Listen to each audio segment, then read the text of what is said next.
Good afternoon. My name is Jason Jacksetic, and I am the Content Marketing Manager at InsideTracker, and I'm here to welcome you to another episode of Connecting Through Science. Today is Men's Health Edition. I am with Joe Wellwood, a exercise physiologist at InsideTracker, and we are excited to be talking to him today. Joe, why don't you tell us a little bit about yourself and what you do at InsideTracker? Sure. Yeah, let's talk about it. I'm excited to be here today. Thank you. So a little bit about me.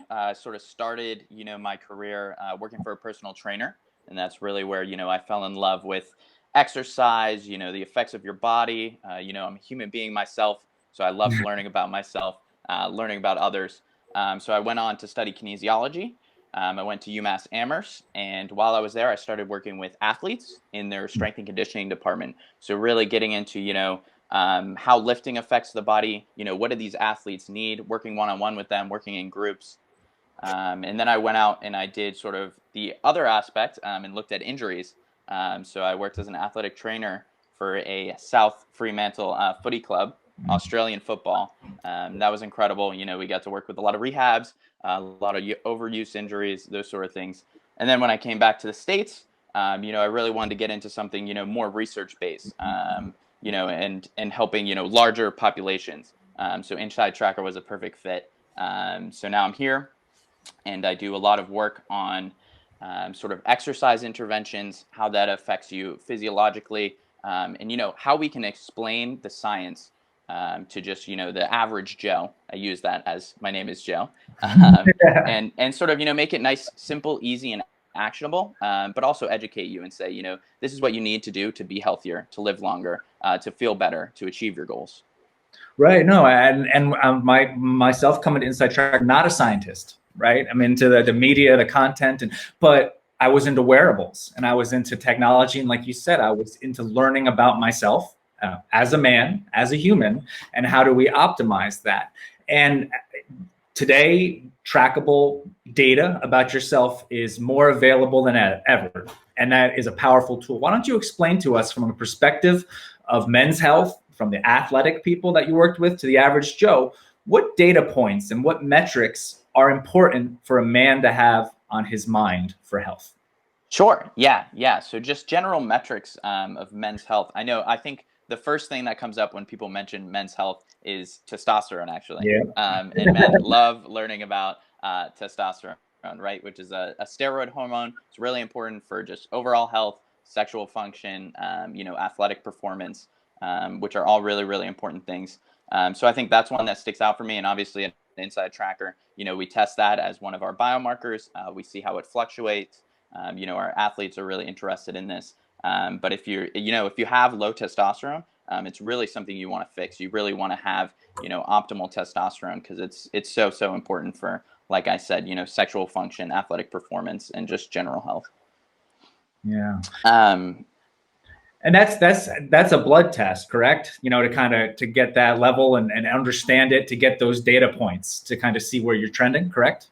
Yes. Yep. So you do that through the blood test, and that's one of those things. People tend to just look at it once and say, "Oh, I have good testosterone right now," but it actually fluctuates depending on your training. Another big thing, and I think this is a big point, is sleep.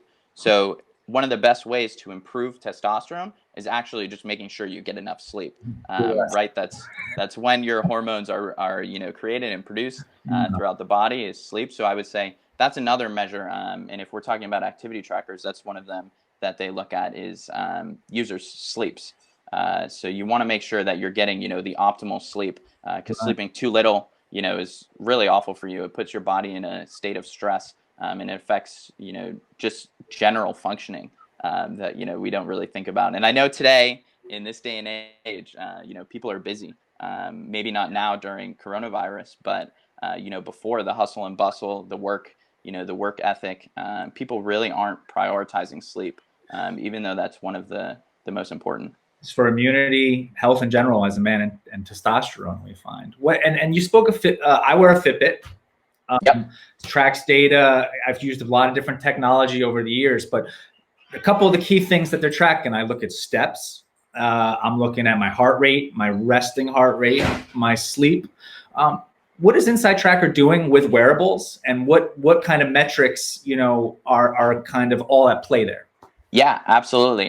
So actually, one of my responsibilities is to actually look at the activity tracker and how we can incorporate it into our platform, which we've already done in some aspects. So for example, we talk about taking questionnaire data for users, but we know that, that's not sort of the most accurate way to do it, right? We all like to think, Yeah. we Guilty. all like to think we're very active individuals, so we're like, yeah, I lift, I go for runs, but really those are a lot less frequent than we realize, which is one of the great ways that the tracker works, where we can actually see, what are you actually doing, and where can we classify you actually, Versus your perception. And it's, I don't even think it's sinister. It's just we're human, and our perception of things, particularly as you view them over longer than our 10-minute attention span, we kind of forget. Yeah. Yeah. And then obviously, we were just talking about sleep. Sleep is one of those two that a lot of the activity trackers nowadays sort of track as well. And, they pay attention to not only, how long you're sleeping, but your cycles of sleep as well. And what are those distinctions for somebody who might not know? Because I was blown away when I started getting scored on my sleep, and the score was not always relative to how long I slept. And I had to go down a whole new understanding of what sleep is. And could you maybe help us come to an understanding of that? Yeah, absolutely. Right. So I think sort of when we talk about sleep, we're talking about it as a measure, a physiological marker, which is, the language that we like to use here at InsideTracker. But basically, there's a couple of them when it comes to sleep. We have our duration of sleep, so how long we're actually asleep. We have our REM sleep, and we have our deep sleep. So I'll sort of talk about those a little more. Right, duration is pretty easy. It's how long we're actually in bed, we're actually sleeping. We know that if it's low, it's bad. If it's, if we're sleeping all day long, that's bad too. Right. Equally as bad. Yeah, equally as bad. Just more pleasant, possibly. Yeah, yes, maybe more enjoyable. But Right. yeah, not good for you physiologically. So we also have REM sleep, which stands for REM, rapid eye movement. So this is actually our mentally restorative sleep. So this is sort of, I like to use the analogy of, when you back up your computer, right? So if you backed up your computer at the end of every day, you're sort of saving your progress. Where, our REM sleep in that phase of sleep is really, backing up our mind. We're putting our memories and we're storing them, restorative sleep. Is that the most important kind for resting? Maybe mentally, right? If you're working at work and you want to improve, you're learning a new task, it's really, really important. On the other hand, we have deep sleep, which is also super important. That's actually so for your physical restoration. Oh, So that's going to make you, when you wake up in the morning and you had a really good sleep and you feel amazing, yeah. you probably had really good deep I had sleep that last one. night. It was great. Yeah, Um, once. no, but to your point, no, I actually, through my habits and sleep hygiene, you kind of get into, you have these metrics of seeing how much deep sleep you had. Yeah. And I had no idea. And that changed things. Related to the sleep, and I wake up in the morning, it kind of does a resting heart rate check on me too. And it helps me track that over time. I notice it has something to do with how rested I am very often, also how much stress is going on in my life.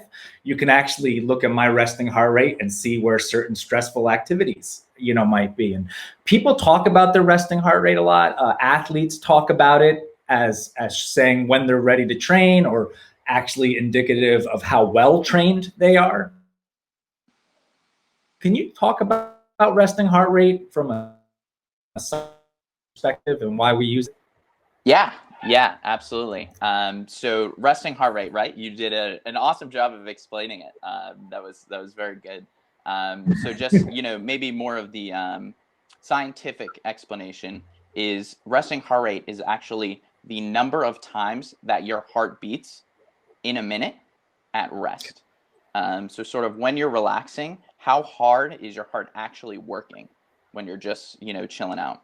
And like you said, there's a number of things that can go into it, but really it's, a cardiorespiratory measure. So basically we're saying how efficient is your heart. And that's, super, super important. And it gains you bragging rights, right? Everyone that does have the lower one, you can definitely brag about it. Right. It's almost like all the car companies are always putting out, the most fuel efficient vehicle. And Right. that's really very similar to what your resting heart rate is. You want that to be efficient because we're talking about, if your heart is efficient, just doing general tasks, you're going to do it with, more efficiency. When we're talking about longevity, how long you're going to live, the less hard your heart has to work now, the less wear and tear it will do That's a really over good time. point. Kind of for the car analogy, right? It's just miles on the engine. Yep, absolutely. And you really want to keep that in shape. And it's one of those measures that it's good to watch on the activity tracker because you can actually see it change. Right. And you can see it change day to day. You can see it change, after 3 months, after 6 months, and you see it change positively and negatively. So if you tend to be gaining weight, you're not doing as much activity, you're not sleeping as well, you're going to see that number go up. And then, if you are exercising, which is one of the best ways to lower your resting heart rate, actually, because you're working out the muscle. And as you work it out, it becomes more efficient. So it's kind of helps you with your level of training. And if it's what throws a wrench in the system, what causes your heart rate to then be elevated in the morning? Not a good night's sleep, just too much training, all of the yeah. Yeah, both of those things. Just sort of, anything that you can generally think this is probably not good for me. It's not healthy to do this. That's probably going to change your resting heart rate. So we talk about drinking, right? If you have too much alcohol, your body's going to feel that. Your resting heart rate's going to go up. If you have such an intense training session, your body needs to recover. So your heart's going to be working overtime to, clean out your muscles, get it the nutrients that it needs. So you're going to see that change in resting heart rate.